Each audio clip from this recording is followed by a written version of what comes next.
stint as a Little League coach. Wow. How in the hell was he able to get another Little League job?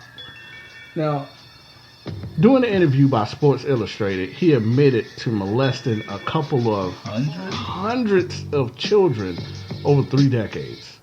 He stated that he had an uncontrolled desire for sex with boys, and most of them between the ages of 11 and 14, who he all met through the Little League. Wow. Right?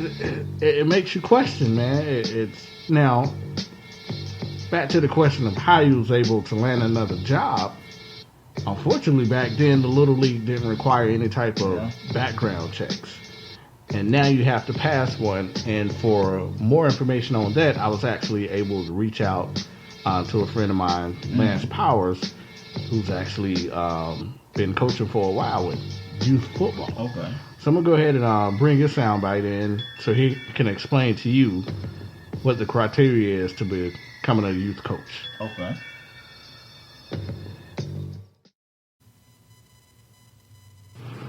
Hey, my name is Lance Powers. I've been coaching since I was 18 years old. I'm 31 years old now. Just about every year, I've had to take a background check while coaching youth sports. I had to take a background check for high school, middle school, youth leagues. Only league I didn't have to take a background check for is church ball, which I think they should make people take background checks also. You'll be surprised how many parents cannot pass a background check and they get mad at you because they can't coach their kids. Yeah, we appreciate that, Lance.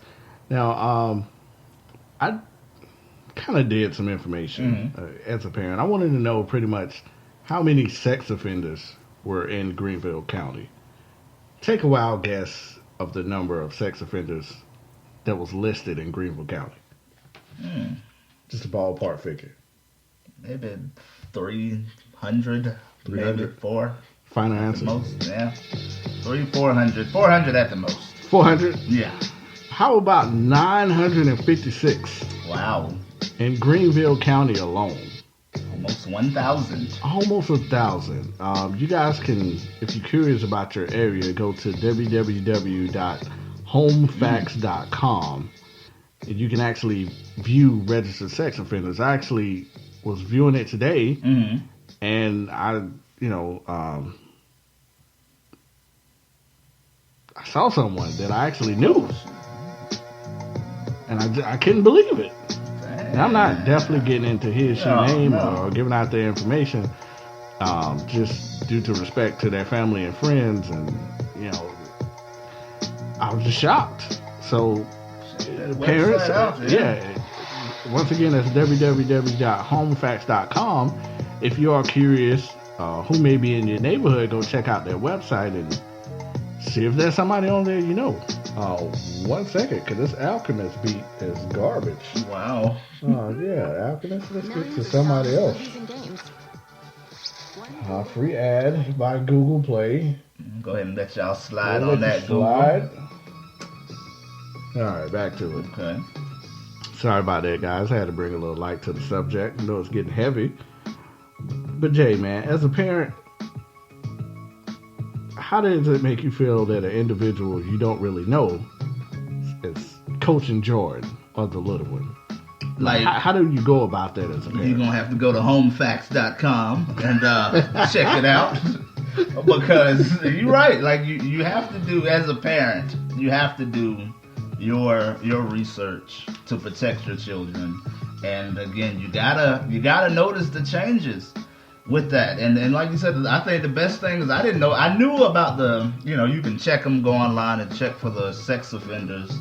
But all of this now that we're talking about, I'm definitely going to get on it as soon as I leave here and just check it out. Because you're the first line, as a parent, you're going to be the first line of defense against a sexual predator against your child. And absolutely. I ain't trying to be the one to fail at that, so.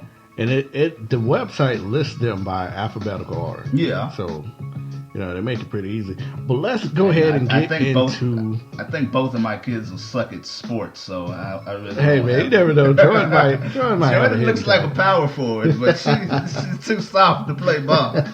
But and Jayla he's got anger problems, so... Yeah, dang.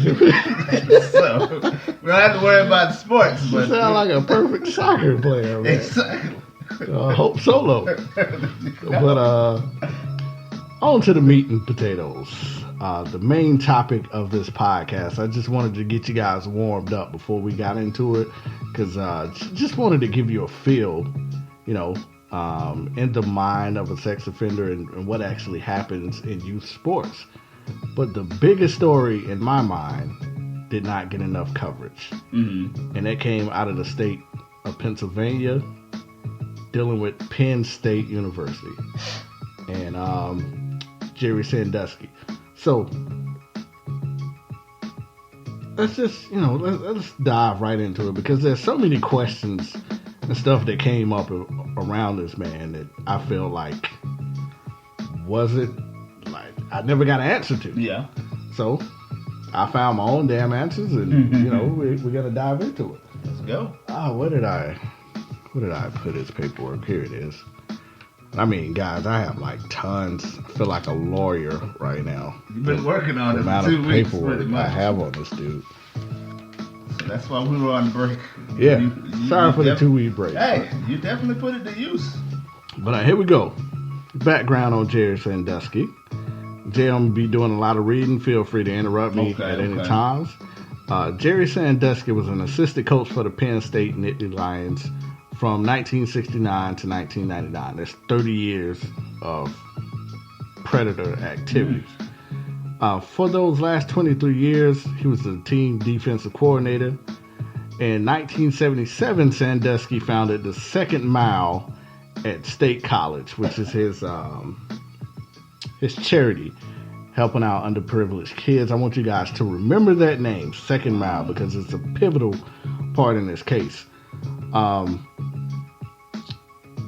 Pretty much after his retirement, he remained as an interim coach with an office for some odd reason and access to all of Penn State's football facilities, which is also key. Mm-hmm. 1998, he was investigated for pretty much molestation, but no charges was found. I just found that to be freaking amazing. Why not?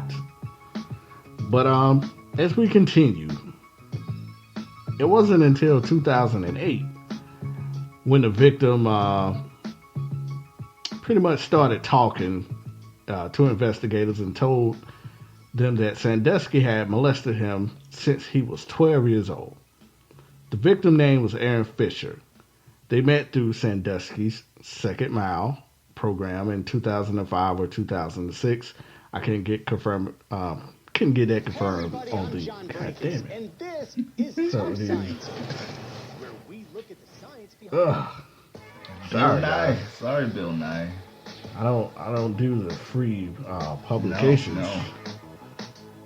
Back to it, man. Sorry about that. So, at the time, Fisher was in high school. That's when he spoke out to investigators about Sandusky. Sandusky was a volunteer coach at the boys' high school. Okay. So they had this off and on sexual relationship for years. I mean, ever since the boy was, he was 12. Yeah. Right now, I believe he was 16 at the time, talking to them. Now, of course, Sandusky denied any relationships with the boy. But I have voicemails that say otherwise. I actually have voicemails of Fisher that Sandusky, when he called and left a couple of messages. As always, guys, when we will play the sound bites here on Enough with the BS podcast, I leave it to you to make your own conclusions. But listen to these voicemails Sandusky left, and you let me know if he had any type of relationships with Mr. Fisher or not. Take a look here. Yes, sir.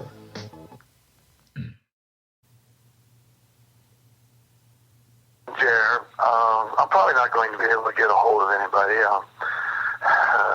And I probably ought to just go forward. I would be very firm and express my feelings up front. There's nothing really to hide. So, if you want, give me a call, and they can call me on my other cell phone or on this one, either one.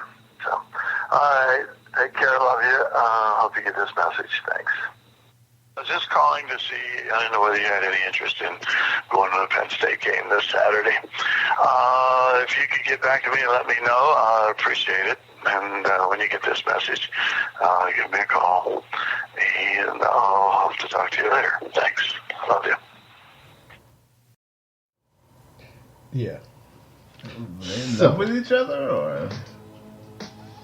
According to Sandusky, he had no type of sexual relationship.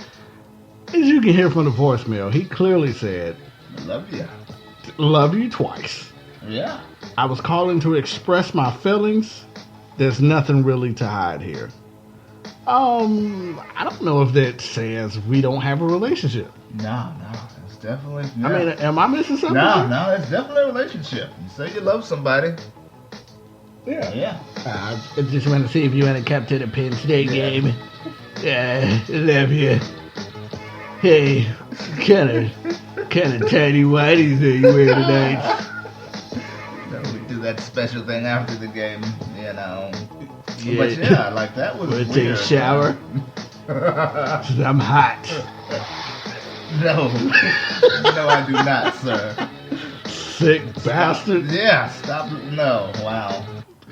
Oh man, but on to another victim, who they list him as victim 2. Okay. This is kind of where the story gets a little weird. I mean, it just gets weirder and weirder. Perfect example to the background music.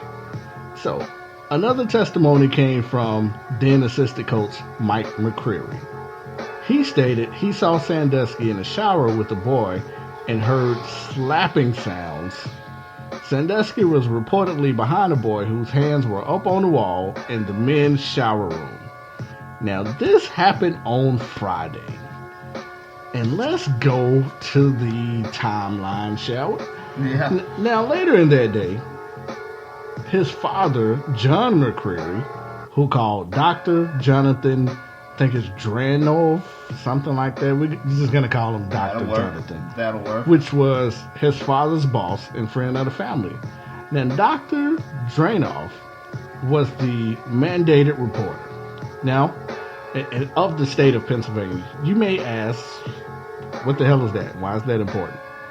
Well, a mandated reporter is someone who is required by law to report to the community service when there's suspect of a child at risk of significant harm. He didn't report it. Oh, wow. That's mistake number 1. Let's continue with the timeline. That was on Friday, guys. Now, later on that day, and this was during the trial, the doctor testified that he questioned Mike 3 times about what McCreary saw. And each time, McCreary kept going back to what he heard, which was the slapping. Because there was no clear crime witnessed by McCreary, guys, the doctor and his father recommended that McCreary talk to head football coach Joe Paterno. This is where good old Joe comes into the picture. Mm-hmm. Saturday hits. McCreary stated that, he gave a rough report of what he's seen, and out of respect, he didn't share more intimate details. On Sunday, because Joe Paterno, I think he was flying out Saturday morning to go somewhere, some type of meeting.